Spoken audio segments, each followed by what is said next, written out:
अंतर्राष्ट्रीय महिला दिवस तो मनाते हैं, लेकिन महिला दिवस मनाने से नहीं होगा।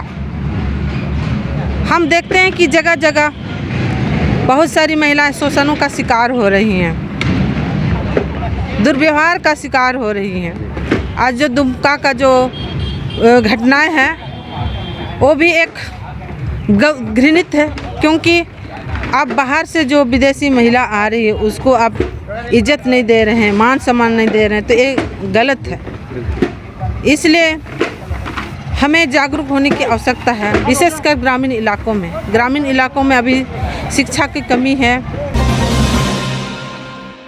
राज्य में सुदूरवर्ती ग्रामीण क्षेत्रों में महिलाओं को वो सम्मान नहीं मिल पाता है, इसके लिए सरकार की क्या कुछ कमियां दिखती है आपको? मैं रेमनी मुंडा आप तक ये मैसेज पहुंचाना चाहती हूं।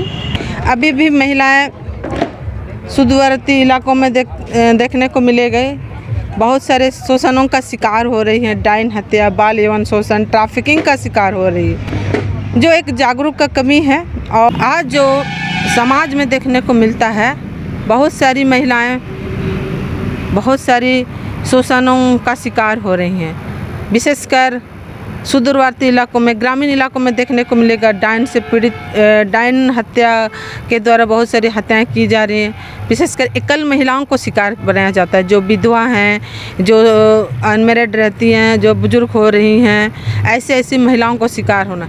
कारण तो यह है कि ज़मीन, ठीक है, ज़मीन के चलते उनको जानबूझ करके डायन करार दिया जाता है। और यहाँ बहुत सारी बच्चियां जो ट्रैफिकिंग का भी शिकार हो रही हैं। बड़े बड़े शहरों में झारखंड से आदिवासी महिलाएं, बच्चियां पलायन कर रही हैं रोजगार के क्षेत्र में, क्योंकि यहाँ ग्रामीण इलाकों में रोजगार नहीं है। स्वरोजगार करने की आवश्यकता है। स्वरोजगार की कमी की वजह से बाहर जाने को मजबूर हो रही हैं और बाहर जाकर के बहुत सारे शोषणों का शिकार हो रही हैं। सबसे पहले तो घरेलू नौकरानी की तरह रहती हैं, लेकिन घरेलू नौकरानी काम करते हुए भी वो यौन शोषण का शिकार हो रही हैं। बहुत सारे देशों में तो, बहुत सारे देशों और जगहों में आदिवासी बच्चियों को जो हिष्ट पुरुष शरीर तौर से रहती है, उनको बच्चा पैदा करने की मशीन तक समझा जाता है और बच्चे को बेचा जाता है। जो जिसके माँ बाप बच्चे नहीं हैं, वैसे लोग वैसे बच्चियों को ले जा कर के बेचते हैं। तो बहुत दुर्भाग्य है, बहुत सोचने का विषय। ऐसे घटनाएं हमारे देश में हो रही है।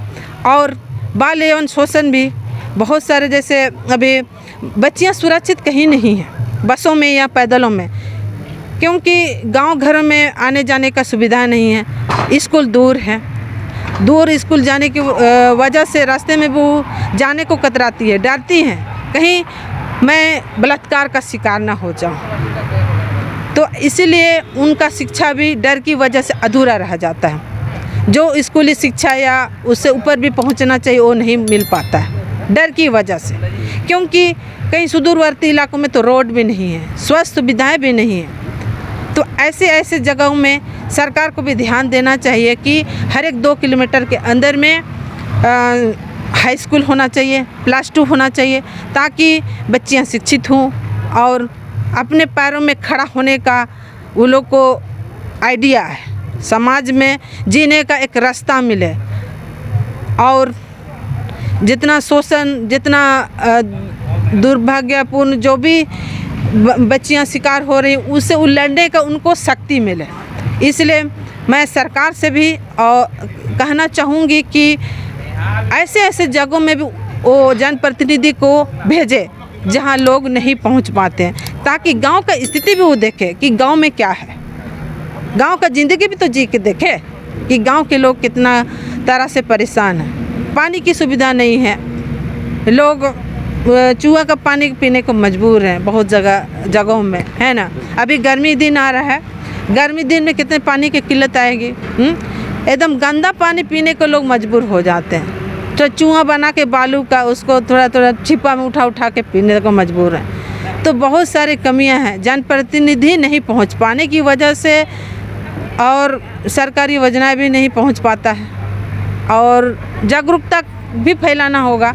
जैसे जितने भी जनप्रतिनिधि हैं या सामाजिक रूप से जो काम कर रहे हैं वैसे वैसे लोगों को चिन्हित करके गांव-गांव नुक्कड़ नाटक करने की भी आवश्यकता है जागरूक फैलाने के लिए।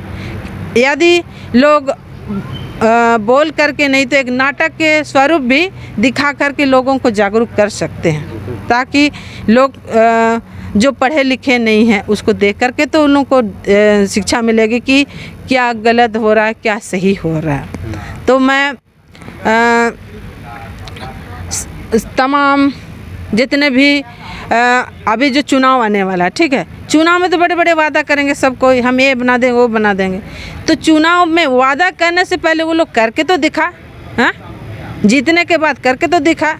महिलाओं को पुरुष के बराबर राजनीति में आने की आवश्यकता है, क्योंकि पुरुष प्रधान नहीं समझ पाता कि महिलाओं की क्या क्या आवश्यकता है ना। महिलाओं की जो स्वतंत्र रूप में जो काम करने का जो क्षमता है बहुत कोई है, लेकिन वो पुरुष प्रधान लोग आने नहीं देते हैं। हाँ, तो महिलाओं को भी सामाजिक क्षेत्र हो या राजनीतिक क्षेत्र में बराबर पुरुषों के बराबर आगे के आने की आवश्यकता है, तभी तो हमारा समाज सुधार होगा। क्योंकि मैं मानती हूँ ना, महिलाएं घर की प्रथम पाठशाला होती है, समाज की संरचना में अहम भागीदारी होती है, एक मनुष्य को अच्छा मनुष्य बनाने में उनका अहम भूमिका होता है। तो मेरे ख्याल से महिलाओं को हर क्षेत्र में बढ़ चढ़ करके आगे आने की आवश्यकता है। राजनीति में तो बिल्कुल ही आगे आने की आवश्यकता है। लोग पहले सोचते थे, मैं भी सोचती थी कि राजनीति गंदा होता है, ठीक है, महिलाएं यूज होती हैं, लेकिन खुद अगर हम मजबूत हैं ना तो कोई माय का लाल हमें यूज नहीं कर सकता। इसलिए इन डर को छोड़ करके भागीदारी निभाना ही चाहिए। चलिए, धन्यवाद। एक बार परिचय दे दीजिए। मेरा नाम रायमणि मुंडा, मैं एक सोशल वर्कर हूँ। धन्यवाद। बुंडू से? मैं बुंडू दसम फॉल से हूँ। प्रकृति के गोद में है नहीं? प्राकृतिक नेचर के करीब हूँ। दसम फॉल मेरा गांव हुआ, वहीं का छोटा सा गांव दसम फॉल 500 काम गाँव की निवासी हूँ और एक सोशल वर्कर हूँ। ट्रैफिकिंग और महिला उत्पीड़न और बाल यौन शोषण इस सब पे काम करती हैं, लोगों को बच्चियों को जागरूक करने का काम। जानकारी है, जागरूक है, चीज़ों को जानते हैं कि क्या कुछ दिक्कतें हैं। हाँ, तो गवर्नमेंट को आज तक कितना सपोर्ट मिल पाया है आपको? क्या कुछ? मुझे कोई सपोर्ट नहीं मिला आज तक किसी का। बिना सपोर्ट के मैं खुद के बल पे काम करती हूँ, बच्चियों को जागरूक करती हूँ, छोटे छोटे बच्चों को गांव में पढ़ाती हूँ ताकि समाज। पढ़ाती भी? हाँ, पढ़ाती भी हूँ। हाँ हाँ, समाज, हाँ, ग्रामीण क्षेत्रों में या कहीं भी मेरी ज़रूरत जहाँ पड़ती है, लोग बोलते हैं कि दीदी आइए आपका ज़रूरत है, इसका हमें मदद कीजिए, मैं वहाँ से पहुँच जाती हूँ बिना कुछ किसी की हेल्प लिए, बिना कुछ ही के मैं सोचा से उस काम को करती हूँ। मुझे कोई हिचक नहीं होती, क्योंकि इस काम को मैं गर्वमेंट महसूस करती हूँ कि भगवान ने मुझे इस लायक बनाया। धन्यवाद। Thank you.